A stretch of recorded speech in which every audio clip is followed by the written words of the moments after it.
ज्येष्ठा गौरीची कथा. पुरातन काळातील कथा आहे. एका नगरामध्ये एक नरहरी नावाचा ब्राह्मण राहत होता. तो खूप गरीब ब्राह्मण होता. तो दारोदारी भिक्षा मागत असे. मिळणाऱ्या भिक्षेतूनच त्याचा उदरनिर्वाह चालत असे. तो देवाची मनोभावे पूजा करत असे. कष्ट करायला तर तो कधीही मागे पुढे पाहत नसे. कोणत्याही सणासुदीला देखील त्याच्या घरी गोडधोड बनवण्यापुरतं देखील धान्य नसे. त्याच्या घरी 18 दारिद्र्य होतं. त्यामुळे तो खूप दुःखी होता. त्याच्या मनी नेहमी येत असे की आपल्याकडे देखील इतरांसारखं धनधान्याची समृद्धी असावी, आपली मुलं देखील लाडात वाढावी. पण असं काही होत नव्हतं. पावसाचे दिवस सुरू झाले होते. भाद्रपद महिना आला. त्याच्या गावात सगळीकडे आनंदाचे वातावरण होते. घरोघरी गणपती आले होते. आता गौरी येणार होत्या. गौरी यायच्या दिवशी त्याची मुले अंगणामध्ये खेळत होती. तेव्हा त्यांनी पाहिलं का वाजत गाजत बायका गौरी आपल्या घरी घेऊन जात आहे. त्या बायकांचा उत्साह आणि आनंद पाहून मुलं देखील आनंदित झाली आणि त्यांनाही वाटलं की आपल्या घरी देखील आपण गौरी आणल्या पाहिजे. मुलं घरी आली. त्यांनी आईला सांगितलं, आई आई आपल्या घरी गौरी आण. तेव्हा मुलांचं बोलणं ऐकून ते देखील आनंदित झाली. पण थोडा विचार करून म्हणाली, बाळांनो, गौरी आणून काय करू? गौरी घरी आणल्यावरती तिची पूजा अर्चना करावी लागते. तिला घावन घातल्याचा नैवेद्य दाखवावा लागतो. पण आपल्या घरात तर काही नाही. तुम्ही बाबाजवळ जा, त्यांना बाजारातून सामान आणायला सांगा. सामान आणलं म्हणजे गौरी आणू. मुलं लगेचच आनंदाने तिथून उठली. बापाकडे आली आणि बोलू लागली, बाबा, बाजारातून घावन घातल्याचं सामान आणा, म्हणजे आई गौरी आणेल. मुलांचा उत्साह बघून बापानं घरात चौकशी केली. तेव्हा त्याच्या बायकोला सांगितलं की मुलं बाहेरील आनंदी वातावरण बघून आपण देखील गौरी आणावी असं म्हणत आहे. पण घरात काही नसल्यामुळे मी त्यांना तसं स्पष्ट सांगू शकली नाही. म्हणून मी त्यांना तुमच्याकडे पाठवलं. ते ऐकून तो विचार करत बसला. बिचारा ब्राह्मण मनात खूपच दुःखी झाला. तो विचार करू लागला, सोन्यासारखं मुले आहे, पण त्यांचा हट्ट पुरविता येत नाही. गरिबीपुढं काही उपाय नाही. मागायला जावं तर काही मिळत नाही आणि मुलांचे दुःख बघवत नाही. त्यापेक्षा मरण बरं, असा विचार करून तो उठला. देवाची प्रार्थना करू लागला. आता जीव द्यावा म्हणून निश्चय करून तो तळ्याजवळ जायला निघाला. अर्ध्या वाटेवर गेला. इतक्यात संध्याकाळ झाली होती. तेव्हा त्याला एक म्हातारी सावाशीण भेटली. तिनं त्याची चाहूल ऐकली. तिनं त्याची विचारपूस केली. तेव्हा त्या ब्राह्मणानं सर्व हकीकत सांगितली. म्हातारीनं त्याचा समाधान केलं. त्याला समजावून सांगितलं. त्याला आता म्हातारीची गोष्ट पटल्यानंतर त्यानं तिची चौकशी केली. तेव्हा तिनं सांगितलं की ती देखील एकटीच राहते. तिथे सहारा भेटेल तिथे राहते आणि पुढे जाते. त्या ब्राह्मणाला तिची दया आली. त्याने म्हातारीला घरी आणलं. त्यावेळी बाहेर अंधार पडू लागला होता.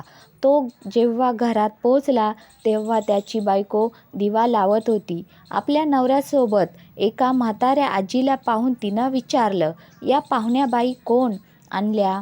तेव्हा नवऱ्याने आजी म्हणून सांगितलं. तिने आजीला आदराने घरात घेतलं आणि पाणी दिलं.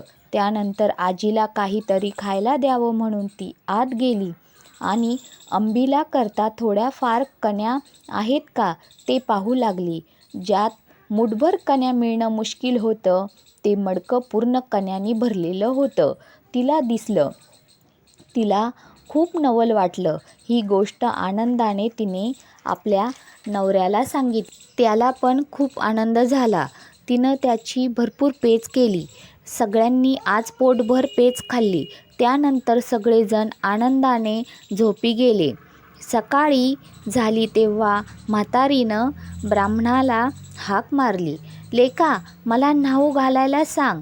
घावन घातलं कर, नाही म्हणू नको. लगेच ब्राह्मण तसाच उठला. तो घरात गेला आणि बायकोला हाक मारली, आजीबाईला न्हाऊ घाल. आपण उठून भिक्षेला गेला. त्या दिवशी त्याला तर भिक्षा पुष्कळ मिळाली. खूप सारा गूळ मिळाला. त्याने सगळं सामान आणलं. त्याच्या बायकोला देखील खूप आनंद झाला. बायकोनं सर्व स्वयंपाक केला. आजीला जेवायला दिलं. मुलाबाळांना सुद्धा पोटभर जेवली. त्यानंतर म्हातारीनं ब्राह्मणाला हाक मारली, उद्या जेवायला खीर कर असं सांगितलं. तेव्हा ब्राह्मण म्हणाला, आजी, माझ्याकडे काही म्हशी नाहीत, पैसेही नाहीत, तर दूध कुठून आणू आणि खीर कशी बनवू? तशी म्हातारी म्हणाली, तू काही काळजी करू नको. आता उठ आणि जितक्या गाई म्हशी पाहिजे असतील तितके खुटे पूर, तितक्यांना दाबी बांध. संध्याकाळी गोरज मुहूर्तावर गाई म्हशीची नावे घेऊन हाक मार, म्हणजे त्या येतील. तुझा गोठा भरेल. त्यांचं दूध काढ. ब्राह्मणाला आश्चर्य वाटलं, पण त्यानं तसंच केलं. संध्याकाळी गाई म्हशींना हाका मारल्या. तशा जितके खुटे बांधले होते तितक्या गाई म्हशी धावत आल्या. ब्राह्मणाचा गोठा गाई म्हशींनी भरून गेला. ब्राह्मण नवरा बायकोला आणि मुलांना खूप आनंद झाला. ब्राह्मणाने गाई म्हशींचे दूध काढलं. दुसऱ्या दिवशी खीर केली. संध्याकाळ झाली तशी म्हातारी म्हणाली, लेका, मला आता पोचती कर. तेव्हा ब्राह्मण म्हणू लागला, आजी, तुमच्या कृपेने मला आता सगळं प्राप्त झालं. आता तुम्हाला पोचती कशी करू? तुम्ही माझ्या घरात पाऊल ठेवलं आणि माझं घर समृद्धीने भरून गेलं. तेव्हा म्हातारी म्हणाली, तू काही घाबरू नको. माझ्या आशीर्वादाने तुला काही कमी पडणार नाही. ज्येष्ठा गौरी म्हणतात ती मीच. मला आज पोचती कर. तेव्हा ब्राह्मण म्हणाला, हे दिलेले असंच वाढावं, असा काही उपाय सांग. तेव्हा गौरीनं सांगितलं, तुला येताना वाळू देईल, ती साऱ्या घरभर टाक. हंड्यावर टाक, मडक्यावर टाक, पेटीत टाक, गोठ्यात टाक. तसं केलंस म्हणजे कधी काही कमी होणार नाही. ब्राह्मणानं बरं म्हटलं. तिची पूजा केली. गौरी प्रसन्न झाली. तिनं आपलं व्रत सांगितलं. भाद्रपद महिन्यात तळ्याच्या पाळी जावं, 2 खडे घरी आणावे, ऊन पाण्यानं धुवावे, ज्येष्ठा गौरी व कनिष्ठा गौरी म्हणून त्यांची स्थापना करावी, त्यांची पूजा करावी. दुसरे दिवशी घावन गोड करावे. तिसरे दिवशी खीर पोळीचा नैवेद्य दाखवावा. सवासणींची ओटी भरावी, त्यांना जेवू घालावं. संध्याकाळी हळदी कुंकू लावून बोळवण करावी, म्हणजे त्याला अक्षय सुख मिळेल, सतत संपत्ती मिळेल.